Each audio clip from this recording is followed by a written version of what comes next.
So earlier this week, NISQY tweeted out an LEC tier list for the 2025 winter split, and I wanted to go over that tier list for you guys in this video today. We previously did this with Jojo Pune with a tier list that he put together, but honestly, I don't really even think Jojo Pune knows many of the LEC teams or players, or especially, the prospects guys coming up from the ERLs and stuff like that just yet, except he knows like G2, he knows Caps, he knows those guys, but NISQY obviously has a much bigger knowledge actually of the European scene, the European teams, the players, the organizations, and knows a lot more about some of those players who are actually coming up from the ERL, some of those prospects, some of those lesser known players and everything like that.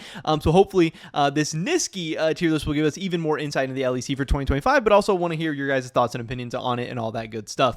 So with that being said, let's get right into it. In our bottom tier, NISQY goes for the out of playoffs tier. Again, in the 2025 winter split, we're going to be doing, I believe it's just a single best of one round robin, like 9 matches being played. You're going to play every single team once. The bottom 2 teams are then going to be obviously eliminated from the playoffs. We're going to have the top 8 teams actually advancing. So that makes sense why we're starting off with his out of playoffs tier, which is going to be Rogue and SK Gaming. Now, obviously, Rogue should maybe not be such a shock. We know Rogue just has a single player on their roster right now. They have Larson in the mid lane, and they have nobody else signed. Rogue has not still been able to sell their LEC slot just yet. They don't have, they don't even know what team they're going to be next year, so they haven't been able to officially, or not even officially, but like verbally agree to contracts with any of these other players just yet. That wasn't such a big of a problem a couple weeks ago, but as each week passes, more and more players are signed with LEC teams, are signed with ERL teams. This is becoming a much bigger issue, and obviously if Rogue isn't even able to get this thing done, they're probably going to have like some kind of mega budget roster. I think that'd be like the assumption or like the speculation at this point. And even if they do get their slot sold and an organization can come in with a plan and want to get things done, it's going to be so late in the offseason that many of the players are going to be gone. So it's going to be hard for Rogue to come up with a competitive roster, and the rolling player right now, Larson, hasn't even been in his own best personal form as of late.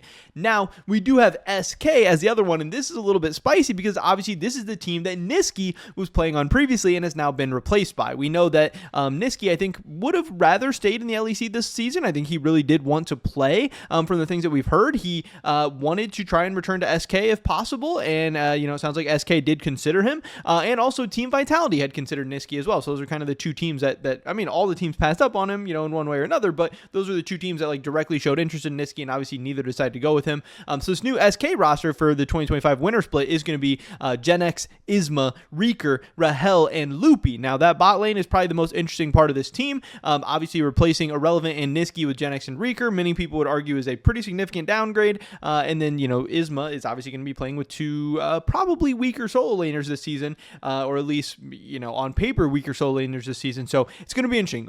SK is fighting an uphill battle, but I also wouldn't be surprised if NISQY does have some negative biases there as well, which could make, him placing them at the bottom a little bit more spicy and a little bit more interesting. But obviously, if SK does kind of flop without NISQY, that will give him, some reassurance with that selection as well.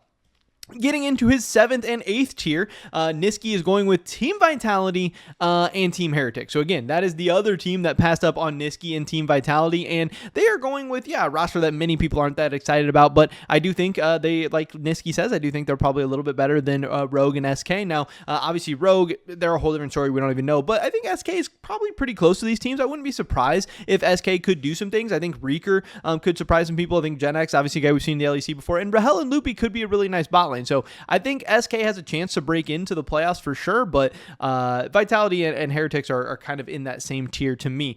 So for Vitality, we have Knock-Knocko, we have Linkus, Chayek, Karzi, and Hillisang. Obviously, Karzi and Hillisang is a really, really nice bot lane duo as well, which gives them a lot of leadership, some big playmaking potential, some carry potential, but that top side of Team Vitality just leaves too many question marks for me, too many what ifs. How are these players going to develop? How are they going to perform? I don't know. They could, turn into some nice pieces. They could ultimately struggle. We'll have to wait and see. And then, of course, we have Team Heretics, which is going to be Carlson, Shio, Kamilu, Flocket, and Stend. And again, this is a team who I would not be surprised at all if Team Heretics does not make the playoffs and ends up in that 9th spot instead of SK.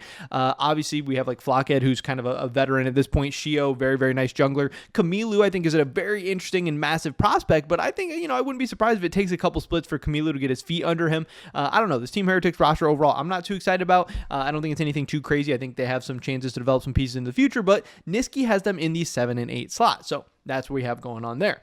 Now, getting into the number 6, we're starting to move up the tier list. This is not 2 teams together. This is just one team at number 6. He has Giant X. Giant X, I think, is a team that a lot of people are going to differ on. They're going to have them in a lot of different places. Giant X next year is going to be Lot, Closer, Jackie's, Noah, and June. Now, again, Lot and Jackie's, 2 big question marks. I think they're going to be very, very volatile solo laners. They're kind of young and experienced, trying to make a name for themselves. They're going to be doing some big plays. They're going to be doing some big ints. I think Closer was not really the most exciting jungle pickup in the world, but he's a guy with an LCS title. He's a guy with a ton of years under his belt. He knows how to win, but he just hasn't been in amazing form lately. But then Noah and June coming over from Fnatic, they're a bot lane that already has that pre-existing synergy. They've already, did a bunch of winning in 2024, did a bunch of winning together in 2024, and they're both very individually talented players. So I don't know. I could see if you are, if you have tons of question marks about Giant X's top side, you could place them at number 6. If you are really hyped up about their bot side and think that things could, go pretty decent for their top side, Giant X could definitely be moved up. Giant X is a team where I think their ranking is going to be so volatile. It's going to depend on so many different things. But I don't think having them at number 6 is too criminal. I just think, dang, having Noah and June on a team that low after all the success they had in 2024, that feels a little bit weird, but I definitely understand. Now, at number 4 and 5, NISQY has K-Corp and BDS. So let's take a look at this K-Corp roster. We have Kana, Yike, Vladdy, Kalista, and Targamas. Obviously, some of the really exciting stuff here is Yike coming in, Kalista, how big of a beast is he going to be in the LEC? And then some of the question marks, definitely people wondering why they decided to go with Targamas, maybe over some other names, or maybe even over some ERL talent or whatever. And then Yike, how good is Yike going to be away from G2? How good is Yike going to be away from Caps? Obviously, Yike going from BB and Caps to Kana and Vladdy, that's kind of a big change. Now, that doesn't mean they can't still find success, doesn't mean they can't make a name for themselves and find their own ways to be successful, but it's going to be an adjustment. We're going to see, this is going to be the fraud check for Yike to see if was he boosted and carried by G2 or can he stand on his own feet. The Carmine Corp roster definitely has some talent, but definitely has some question marks, so I understand kind of having them in this mid-tier. And then BDS, bringing in Irrelevant. That was one of the biggest pickups of the whole offseason, bringing in Perus over Labrov. That'll be something very interesting to see how it works out, because obviously Labrov's going over to G2, but some people think Perus will be better than Labrov. Some people think losing Labrov is going to be a major hit. I don't know, but having 2 big carries and big threats in Irrelevant and Ice is going to give them a ton of ways to win games. Nuke has been pretty solid and pretty consistent recently in the mid lane, but 113 and Perus, they're going to be 2 big question marks to see how they perform. I could definitely see BDS being like a number, I think this is a good slot for them. If BDS overperforms and 113 really is an LEC jungler and Ice and Perus are this nasty lane, BDS could be the 3rd or 4th best team. But if those things go bad, BDS could definitely be like the 5th or 6th best team as well. But this is where NISQY has them. Now getting into NISQY's top 3. At number 3, we have Koi. Now this is obviously interesting because we know that the Koi roster was very, very strong at certain points in 2024, but we know they also really, really struggled at certain points in 2024. Now obviously the big change for Koi this year was getting Jojo Pune in that mid lane instead of Frescowy, but they're bringing everybody else back. Now is that going to be good or bad? Because obviously those 4 other players, they were there when Mad Lions was looking strong, but they were also there when Mad Lions was looking not so strong. So was really all the downfalls and faults of this team just blamed on Frescowy, and is just bringing in Jojo Pune going to be that simple and easy to fix all their problems? I don't know. We'll have to wait and see, but obviously Jojo Pune is a huge, massive talent, and if he's able to kind of adapt to Europe and adapt to Koi and, things work out really good, obviously him and Elyoya could be an insane mid-jung duo, and I think if they work out and this whole team works out, Soup is a crazy carry, Merwin and Alvaro can definitely, be strong role players around everything they have going on.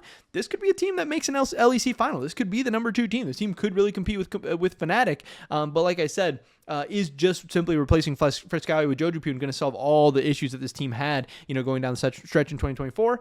We'll have to wait and see. That's definitely the big question. That's definitely going to be the big storyline for them.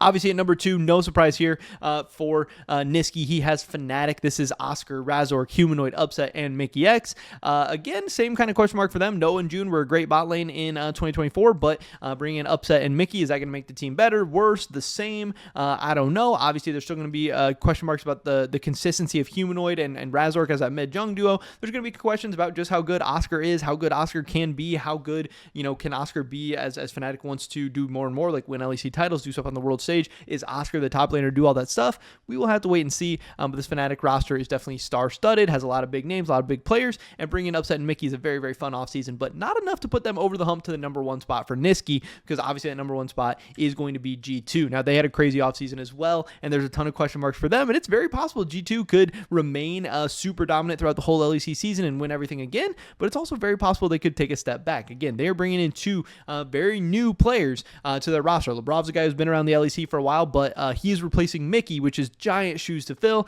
and then with Skewmon coming in, he's a massive question mark. He could be an absolute monster, or he could be, maybe an overrated talent that just is not able to develop into LEC level. We'll have to wait and see. But again, NISQY has some confidence in G2 being that number 1 team in the LEC winner split. Here's NISQY's full LEC power rankings. I believe I have it pulled up on Twitter real quick so I can show you guys that.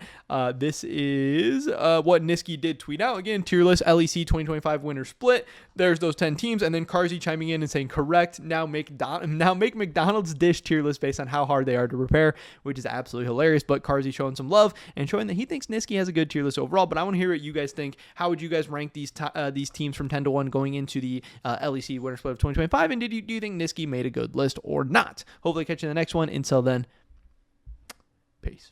Everything we are doing here at Sheep Esports for the rest of 2024 is powered by Holy.